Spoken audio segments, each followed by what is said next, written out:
Hi friends and good morning my dear students. आप लोग सोचते होंगे कि ताहिर सर हर वीडियो में गुड मॉर्निंग क्यों बोलते हैं। गुड मॉर्निंग इसके लिए बिकॉज सुबह अच्छी होती है अच्छे काम के लिए, ठीक है। भले मैं वीडियोस शाम में बनाऊँ, रात में बनाऊँ या दोपहर में बनाऊँ, but I am doing it for a good cause, okay. And plus हम फिजिक्स के videos, I am making videos of physics. What is physics? Physics आप देखोगे ना, physics is majorly focusing on light. तो आपके ऊपर रोशनी गिरे, सुबह की रोशनी गिरे, हमेशा गिरते रहे और आपको फिजिक्स समझ में आते रहे, इसके लिए हमेशा हमेशा गुड मॉर्निंग एवरीवन, ओके। चलो लेट अस प्रोसीड नाउ। हमने अब तक रोटेशनल डायनामिक्स के, अब हम लोग नेक्स्ट पार्ट में है, that is application of centripetal force, जिसमें we have covered 3 topics: horizontal curve road, banking of road, ठीक है। आज थर्ड टॉपिक कवर करेंगे, that is well of death, मौत का कुआं। बहुत सारे मेला लगते हैं ऑल ओवर इंडिया लेवल पे, ठीक है। कुछ फेस्टिवल्स में लगते हैं, उसमें आप देखे रहोगे कि there is a particular game जिसमें क्या होता है, एक बहुत ऐसा वेल शेप का चीज़ रहती है, there is a audience standing up on the top of it, और नीचे जो राइडर रहता है या ड्राइवर रहता है वो क्या करता है, पूरी बाइक को, पूरा जो सर्कुलर मोशन परफॉर्म होता है हॉरिजॉन्टल बाइक, पूरी बाइक उसकी ऐसे रहती है, ठीक है, इन दिस डायरेक्शन। तो अब वो करने के लिए क्या क्या चीज़ों की ज़रूरत होती है, रैंडमली कोई भी बंदा वो पॉसिबल नहीं कर सकता, it is next to impossible. वहाँ पे भी फिजिक्स लग रहा है, ये आपको दिमाग में रखना है। अब फिजिक्स लग कैसे रहा है हम आज वो समझेंगे, ठीक है। So next topic is well of death.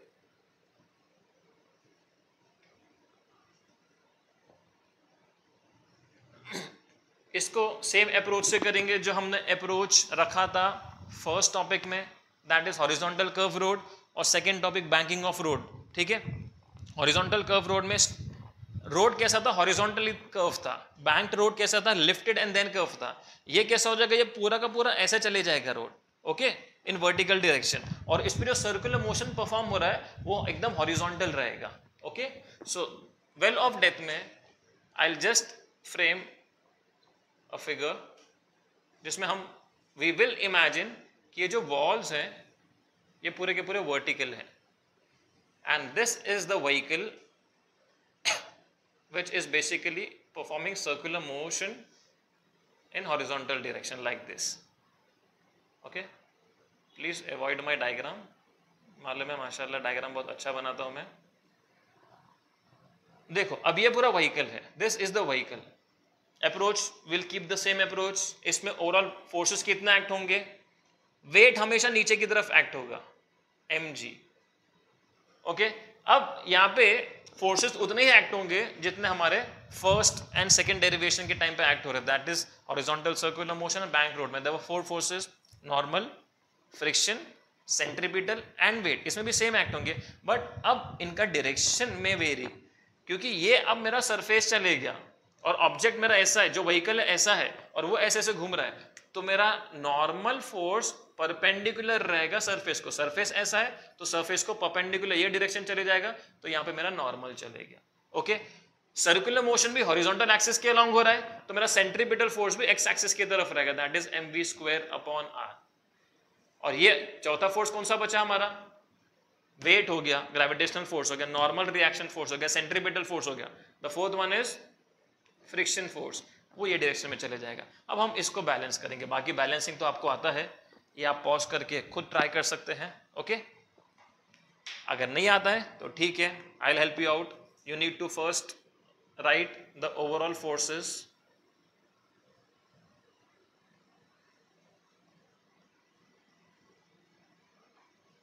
acting on the vehicle are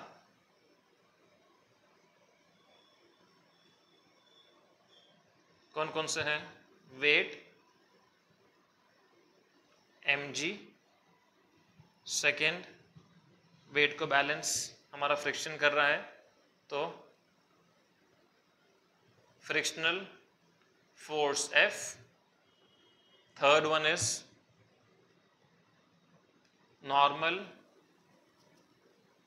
reaction force N, and fourth one is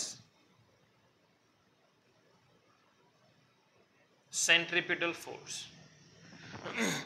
okay अगर आप लोग सिर्फ मोबाइल लेके बैठे हैं तो मैं बता देता हूं कि आप सिर्फ टाइम पास करेंगे मोबाइल के साथ। जैसे मैंने बता चुका हूं, please take your books, don't forget our target 90 days. आपको और मेरे को साथ में चलना है, मैं तो करा रहा हूं, आपको भी करके लेना है। So please sit with your books, pause कर करके जो भी चीज नोट कर रहा हूं मैं, आप please make sure that you copy that down. Okay, centripetal force, that is mv square upon r. Now what we'll do, anyone? Yes, very good. We'll balance the forces we get. Okay,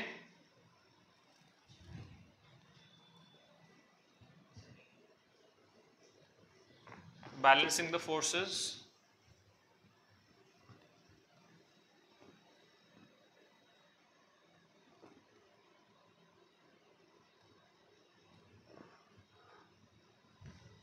we get. Okay, अब कौन सा force, vertical force एक दूसरे के हिसाब से balance होंगे, horizontal. So mg will be going with f, let this be equation 1, और mv square upon r will be going with n। अब सवाल ये आता है इसमें करना क्या है। सी, ये हम अभी तक सेम चीज ही कर रहे हैं, सेंट्रीपिटल के एप्लीकेशंस कर रहे हैं, जिसमें हम एक ही चीज फाइंड कर रहे हैं, क्या, वेलोसिटी। हॉरिजॉन्टल कर्व रोड में हमने वेलोसिटी का इक्वेशन अचीव किया, बैंकिंग ऑफ रोड में हमने इक्वेशन किसका अचीव किया, वेलोसिटी का। यहाँ पे भी सेम चीज करना है। तो यहाँ पे टोटल 5 एप्लीकेशन है, जिसमें 4 एप्लीकेशन हम सेम चीज करेंगे, 5 में भी सेम चीज रहेगी, लेकिन एडिशनल चीज भी रहेगी। वो जब जहाँ पे कुछ एडिशनल आने वाला है मैं आपको हाईलाइट करके बताऊंगा। यहाँ पे एज ऑफ नाउ दिमाग में रखो कि हमें इसमें भी वेलोसिटी फाइंड करना है कि ये जो व्हीकल है, जो वेल ऑफ डेथ, मतलब एकदम वर्टिकल इंक्लाइन वॉल पे जब मूव होगा तो उसकी स्पीड कितनी होनी चाहिए। डिवाइडिंग इक्वेशन 2 by 1 करूंगा। why 2? बिकॉज मुझे v फाइंड करना है, तो this should be in the numerator part.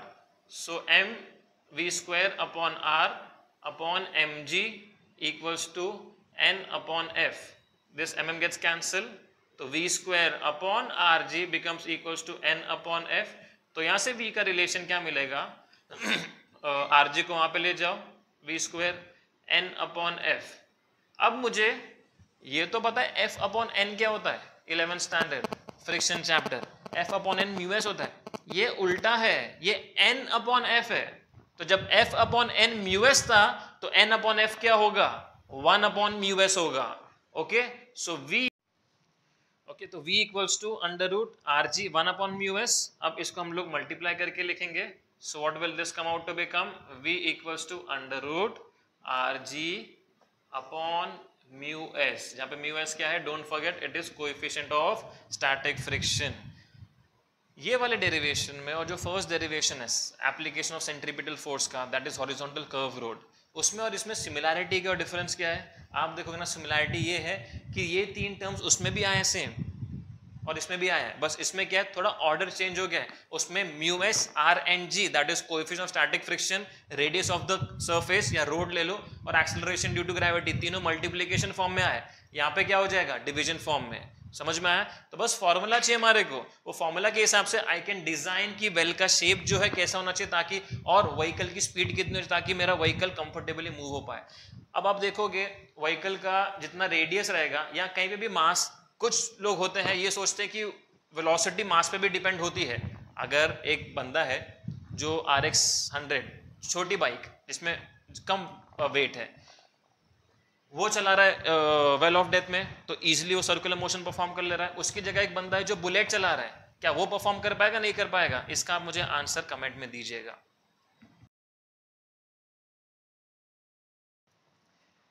Moving to our next topic, that is the fourth application of centripetal force, okay, which is conical pendulum.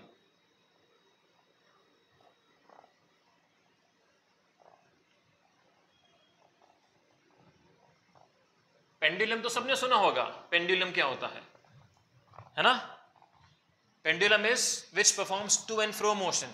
ये देखो pen, इसको अगर मैं टांग के स्ट्रिंग के थ्रू ऐसे घुमाऊं तो ये ऐसे ऐसे जाएगा, ठीक है। स्ट्रिंग के थ्रू घुमाऊंगा तो it will go like this and like this and like this. So this motion in simple terms if I do like this, तो this is performing to and fro, to and fro, to and fro, okay. इसको हम लोग simple pendulum बोलते हैं। But यहाँ पे जब मैं बात कर रहा हूँ तो यहाँ पे कोनिकल पेंडुलम की बात हो रही है। यहाँ पे we are majorly focusing on centripetal force. तो ये टाइम पे पूरा का पूरा सर्कुलर मोशन परफॉर्म नहीं हो रहा है, ये एक आर्क मोशन परफॉर्म हो रहा है। तो मुझे इसको पूरा का पूरा सर्कुलर मोशन परफॉर्म करना है तो क्या करना पड़ेगा, यहाँ पे जो बॉब है, फॉर एग्जाम्पल दिस बॉब क्या होता है, एक स्ट्रिंग के नीचे एक आप स्पेरिकल ऑब्जेक्ट जो टाई करते हो ना, उसको हम बॉब बोलेंगे। जब बॉब को मैं सर्कुलर मोशन परफॉर्म कराता हूँ, समझ में आया, तो ये कोन की तरह शेप दिख रहा है, कहीं ना कहीं दिख रहा है ना, मुंह में आपके पानी आ रहा है, कोन से याद आ जाता है हमेशा आइसक्रीम। आइसक्रीम का शेप कैसा होता है, कोन की तरह होता है ना, ठीक है। सो ये कोन जब बना रहा है ऑसिलेट करते करते, तो pendulum, this kind of pendulum is called as conical pendulum, जहां पे मेरा जो बॉब है वो सर्कुलर मोशन परफॉर्म करेगा, okay. So let us draw the diagram. इसमें मुझे फाइंड क्या करना है, इसमें अब दो चीज फाइंड करना है, वो मैं आपको हाईलाइट करके बता देता हूं। इसमें वेलोसिटी तो चाहिए, to find the angular velocity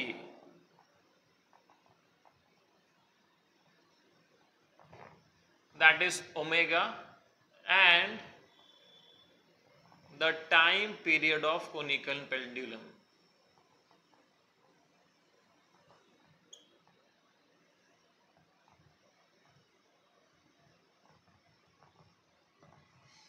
okay, समझ में आया।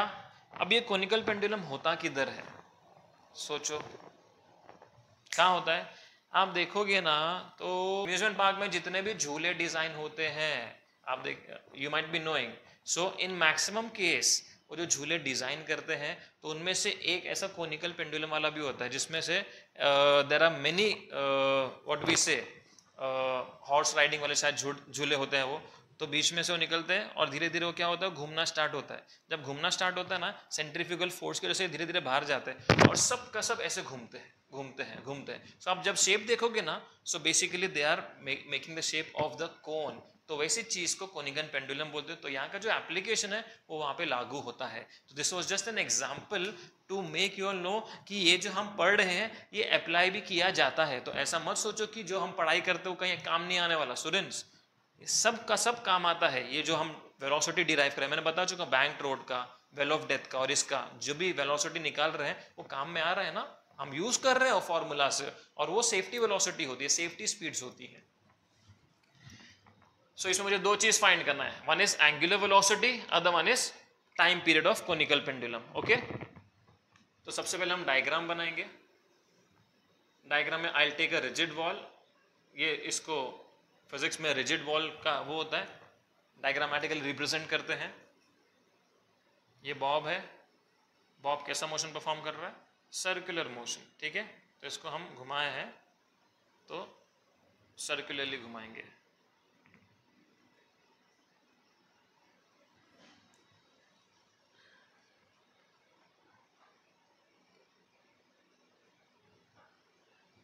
ओके, अब इसमें और पहले के तीन एप्लीकेशन में डिफरेंस क्या है। पहले के तीन एप्लीकेशन आप देखोगे ना, वो सरफेस को टच थे, ये सरफेस को टच नहीं है, ये हवा में है ना। I am taking rigid wall, वहां से स्ट्रिंग टाई किया और नीचे बॉब को टाई करके उसको मैं घुमा रहा हूं। तो यहाँ पे अब कौन सा फोर्स नहीं रहेगा जो वहां पे था, फ्रिक्शन। और यहाँ पे एडिशनल कौन सा फोर्स हो जाएगा जो वहां पे नहीं था, कमेंट में आप मुझे बताओ या सोचो, 2 मिनट पॉज करो और सोच के बताओ, सोचो सोचो सोचो। कौन सा, ये स्ट्रिंग है ना, स्ट्रिंग के नीचे वेट टाई किया हो ना, तो वेट किस पे है, वो स्ट्रिंग क्या हो जाएगी, वेट की वजह से दबाव में आ जाएगी। वो दबाव को क्या बोलते हैं हम लोग, टेंशन बोलते हैं। आप लोग के ऊपर भी दबाव रहता है ना, फिजिक्स का दबाव है, oh my God, physics, chemistry का, मैथ्स का, तब जाके बच्चे बेचारे एग्जाम टाइम पे अंडर टेंशन, बोला बहुत स्ट्रेस है, बहुत टेंशन है।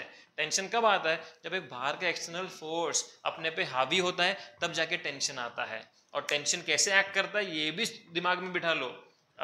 You know how to open umbrella, ये याद रखो, अम्ब्रेला छाता खोल कंसेप्ट दिमाग में रखो। ये छाता खोल कंसेप्ट जब मैंने भी पहली बार सुना था, so it was very comedy for me, but ये छाता खोल कंसेप्ट से हमारे को ये समझ में आएगा कि टेंशन कौन से डायरेक्शन पे एक्ट होता है। ये मेरा बॉब है, बॉब मतलब ये वेट जिसमें टाई किया हो। टेंशन में पॉइंट ऑफ कांटेक्ट ढूंढो, टेंशन से पहले पॉइंट ऑफ कॉन्टैक्ट, तो there are 2 point of contact, ये स्ट्रिंग है, ये स्ट्रिंग ऐसे घूमने वाला है, समझ में बॉब के साथ। तो पॉइंट ऑफ कॉन्टैक्ट दो, एक रिजिड सरफेस से और एक ये बॉब से जो टाई किया हो। तो पॉइंट ऑफ कॉन्टैक्ट से छाता खोल कंसेप्ट, छाता खोल कंसेप्ट, छाता खोल, तो छाता खोलूंगा तो कौन से डायरेक्शन में खुलेगा, वहां पे टेंशन एक्ट होगा। यहाँ पे इमेजिन करो बहुत बड़ा बॉब है, यहाँ पे बैठ एक इंसान बैठा हुआ है, वो बैठ के वहां पे छाता खोलेगा, तो छाता कहाँ खुलेगा, ये डायरेक्शन में खुलेगा ना, तो ये डायरेक्शन में टेंशन एक्ट होगा। और यहाँ से जब बेचारा, हम तो नहीं, बंदर लटका है, बंदर अभी छाता खोल रहा है, तो बंदर जब छाता खोलेगा तो कौन से डायरेक्शन पे एक्ट होगा, ये वाले डायरेक्शन पे एक्ट होगा टेंशन, क्योंकि थ्रू आउट स्ट्रिंग एक ही है तो टेंशन एक ही रहेगा, भले डायरेक्शन आप देख लो, लेकिन टेंशन हम लोग ये डायरेक्शन के हिसाब से लेंगे। Okay, so this is my tension which is acting as per the point of contact, opposite in point of contact. Okay, let this be angle theta, ये मेरा रेडियस r है। अब mg कैसे एक्ट करेगा, mg तो vertical downward ही act होता है, circular motion perform हो रहा है, कौन सा एक्सिस पे, हॉरिजॉन्टल एक्सिस पे, तो यहाँ पे क्या चले जाएगा, mv²/r। अब टेंशन जो है कि एंगल पे इंक्लाइंड है ना, तो ये टेंशन को मैं दो कंपोनेंट में रिजॉल्व करूंगा, एक वर्टिकल कंपोनेंट और एक हॉरिजॉन्टल कंपोनेंट। जब ये थीटा है तो मैं कौन सा एंगल थीटा सिलेक्ट करूं, ये वाला थीटा सिलेक्ट करूं या ये वाला करूं, कौन सा, एक हर चीज के पीछे रीजन होना चाहिए। I will be selecting this as theta, why, which angles are these are alternate angles, Z बना रहे हैं ना। सो जब ये टी है, ये थीटा हो गया, तो ये वाला क्या बनेगा, टी कॉस थीटा, ये वाला बनेगा टी साइन थीटा। समझ में आया सबको मैंने कैसे रिजॉल्व किया फोर्सेस को। यहाँ पे 4 फोर्सेस हैं, कौन कौन से, mg, यहाँ पे आप लिखेंगे ओवरऑल फोर्सेस, कौन कौन से, वेट mg, दूसरा कौन सा है, तीसरा कौन सा है, ये आप लोग लिखेंगे। कम ऑन, मुझे मालूम कैसे पड़ेगा, आपने बुक लेके बैठा है, कैसे मालूम पड़ेगा, आपको भी कुछ काम दूंगा मैं, तब जो मुझे मालूम पड़ेगा कि आपने बुक लेके बैठा है, and you are noting this down as well as filling up those things which I have left for you all. Okay, तो ये चारों फोर्स, वेट रहेगा mg, उसके साथ t को हम रिजॉल्व करेंगे। यहाँ पे आपको लिखना है tension t is resolve in 2 components, t sin theta and t cos theta, समझ में आया। और चौथा फोर्स कौन सा रहेगा हमारा, mv²/r। तो आइडियली यहाँ पे 3 फोर्सेस हैं, जिसमें से एक फोर्स 2 कंपोनेंट में रिजॉल्व हो रहा है, समझ में आया। एक t cos theta vertical component और एक t sin theta horizontal component. तो आपको वैसे स्टेटमेंट फ्रेम करना है। ये सेम चीज हमने किए थे बैंकिंग ऑफ रोड में, वहां पे हमारा n और f रिजॉल्व हुआ था, बाकायदा लिखे थे उसमें। तो यहाँ पे आप t को लिखोगे, t is resolve in 2 components, t cos theta and t sin theta, ठीक है। t is resolve in 2 components, t sin theta along horizontal component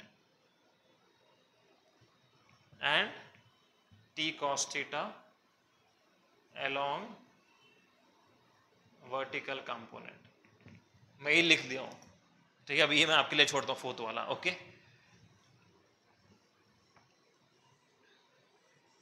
अब बैलेंस करेंगे। बैलेंस करने के लिए mv²/r किसके साथ जाएगा, t sin थीटा के साथ,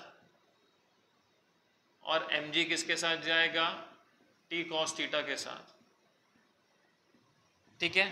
कभी 2 को 1 से डिवाइड करते हैं, कभी 1 को 2 से डिवाइड करते हैं। ताहिर सर करते तो करते क्या है बेटा, आप इक्वेशन कैसे भी लिखो, बट याद रखो टू मेक इट इजी, हमें जो फाइंड करना है, वेलोसिटी फाइंड करना है ना, तो वो मेरा न्यूमरेटर में होना चाहिए, ताकि चीजें मेरे लिए आसान हो। तो यहाँ पे मैंने पहले ले लिया mv²/r के कंपोनेंट को, कुछ केस में इक्वेशन 2 में लेता हूं, so that won't make any difference. But ये दिमाग मेरे को डिवाइड किसको किससे करना है। अब यहाँ पे मैं 1 को 2 से डिवाइड करूंगा, 1/2, तो क्या मिलेगा, mv²/r upon mg is equals to t sin theta upon t cos theta. mm cut हो गया तो v क्या मिल जाएगा, rg वहां चले जाएगा, साइन अप टी भी कट हो जाएगा, साइन अपॉन कॉस क्या हो जाएगा, tan हो जाएगा, और ये पूरा का पूरा रूट में रहेगा। तो v becomes under root R G tan theta. कैसे मिला, g यहाँ चले गया तो v square upon R G is equal to T T cut sine upon cos tan square, यहाँ पे मैंने रूट बना दिया। ओके, तो v becomes under root R G tan theta.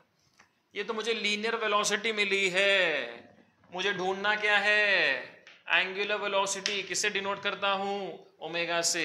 वो कैसे लेके आएंगे, again we need to go back in our 11th standard. ठीक है, वहां पे एक रिलेशन था, फ्रॉम द रिलेशन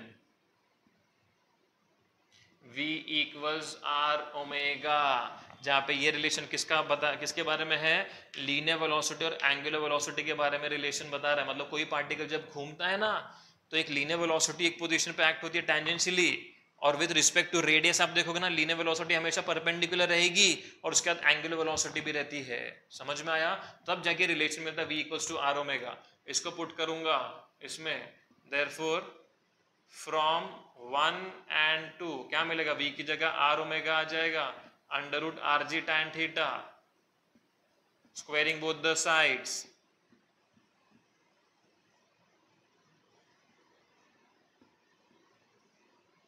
तो क्या मिलेगा, R square omega square is equals to R G tan theta. अब टैन थीटा को मुझे हटाना है, तो कैसे हटाऊंगा, टैन थीटा डायग्राम में देखो, हाँ ये आर है, ये डायग्राम थोड़ा इनकम्प्लीट हो गया, इसको हम लोग एच बोलते हैं, H is my straight height, और ये क्या है, एल स्लांट लेंथ से, स्लांट लेंथ के लिए डिनोट करेंगे इसको, टी को यहाँ पे लिखता हूँ, this is from year two year, it is L, L is slant length, यहाँ पे लिखना पड़ेगा, एच इज स्ट्रेट हाइट,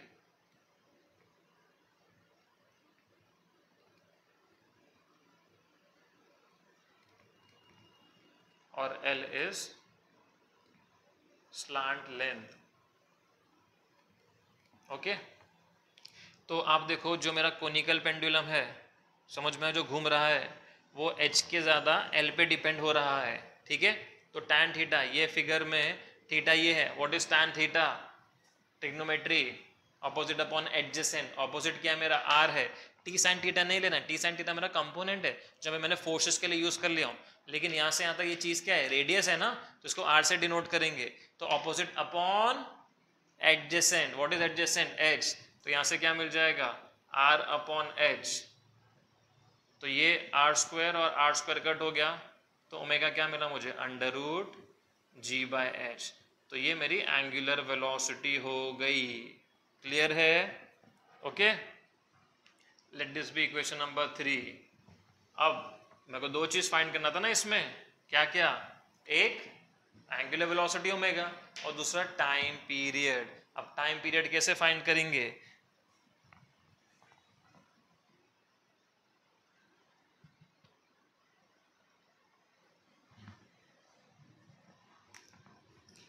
सबसे पहले टाइम पीरियड का डेफिनेशन लिखेंगे, आई जस्ट डिक्टेट, लिखना आपको है, time period is the time taken by the bob और particle to complete the entire circular motion is called as time period of conical pendulum. Okay, what is time period, the time taken by the bob to complete the entire circular motion is called as time period of conical pendulum। ठीक है, physics में एक बहुत अच्छी चीज होती है, relations होते हैं। ठीक है, अब यहाँ पे आप देखोगे शुरू कहाँ से किए और क्या मिल रहा है और आगे कैसे प्रोसीड हो रहा है।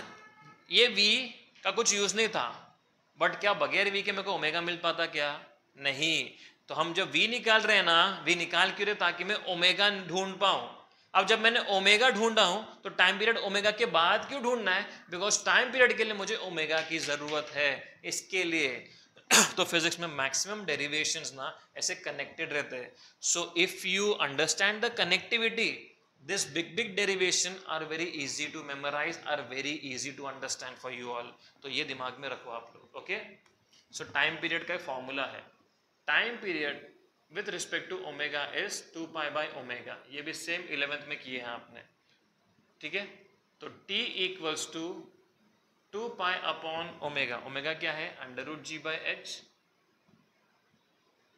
तो t बिकम्स इक्वल्स 2 पाई, इसको मल्टीप्लीकेशन में ले लेंगे तो बन जाएगा h/g। अब फॉर्मूला देखो, जैसे मैंने आपको पहले भी लेक्चर्स में बता चुका हूँ कि formula is very beautiful thing, वो हमें रिलेशन बताता है। तो time period of conical pendulum के पास 2 पाई है जो कांस्टेंट है। कांस्टेंट ऐसी चीज होती है जो किसी पे डिपेंड नहीं होती है, वो कांस्टेंट है, ठीक है, फिक्स है, कांस्टेंट है। बाकी उसमें दूसरे टर्म्स क्या है, h है और g है। अब यहाँ पे मैंने आपको बताया कि h क्या काम का है, अपने लिए काम का है क्या, जरूरत तो है लेकिन कुछ काम का है क्या टाइम पीरियड के लिए, क्या काम करेगा अपना h के अलावा, l काम करेगा ना, क्योंकि वो घूम रहा है कैसे, स्लांट लेंथ के हिसाब से घूम रहा है ना। This if I am making this rotate तो it will move like this in circular path, तो स्ट्रेट नहीं, समझ में। सिंपल पेंडुलम में स्ट्रेट समझ में आता है, कोएक्सियल हाइट या स्ट्रेट हाइट वो यूज में है, बट यहाँ पे कोनिकल पेंडुलम में वो नहीं है यूज में हमारे, ओके। तो इसके लिए मुझे h को हटा के l को लेके आना है। अब ऐसे नहीं लेके आ सकता हूँ, उसके लिए भी एक अप्रोच रखना पड़ेगा हमारे को। ये ट्राइंगल है, ठीक है, इसमें h और l, ये ट्राइंगल में this is opposite side, this is adjacent side, this is hypotenuse. तो अब मुझे बताओ ये h और l आपस में कैसे रिलेटेड है, एडजेसेंट और हाइपोटेन्यूज से रिलेटेड है। और एडजेसेंट अपॉन हाइपोटेन्यूज कौन सा ट्रिग्नोमेट्रिक फंक्शन जाता है, cos। What is cos theta, adjacent upon hypotenuse. तो मैं अभी यहाँ पे cos को इंट्रोड्यूस करूंगा। नाउ इन ट्राइंगल, इसको नाम दे दो आप OLP, cos थीटा क्या हो जाएगा, एडजेसेंट अपॉन हाइपोटेन्यूज, तो यहाँ से h क्या मिलेगा, L cos थीटा। तो ये h की वैल्यू जो L cos थीटा वो h की जगह पुट करूंगा, ठीक है। सो पुटिंग 5 in 4 क्या मिलेगा, t equals 2 pi under root L cos theta upon g। तो ये मेरा फॉर्मूला हो गया time period of conical pendulum का, ठीक है। इसको अगर मैं देखूं यहाँ तक क्यों नहीं सफिशिएंट, बिकॉज सिंपल पेंडुलम और कोनिकल पेंडुलम में फिर कुछ फर्क नहीं रहेगा, बिकॉज दोनों के लिए सेम फॉर्मूला जा रहा है। बट यहाँ पे जो कोनिकल पेंडुलम है वो किस पे डिपेंड हो रहा है, L पे डिपेंड हो रहा है, G पे डिपेंड, और कुछ ना कुछ एंगल भी तो है कंटिन्यूअस, समझ में आया, उस पे that is angle is called as cos theta, जो क्योंकि बहुत छोटा ही रहने वाला है वो angle, okay. With this we complete this derivation.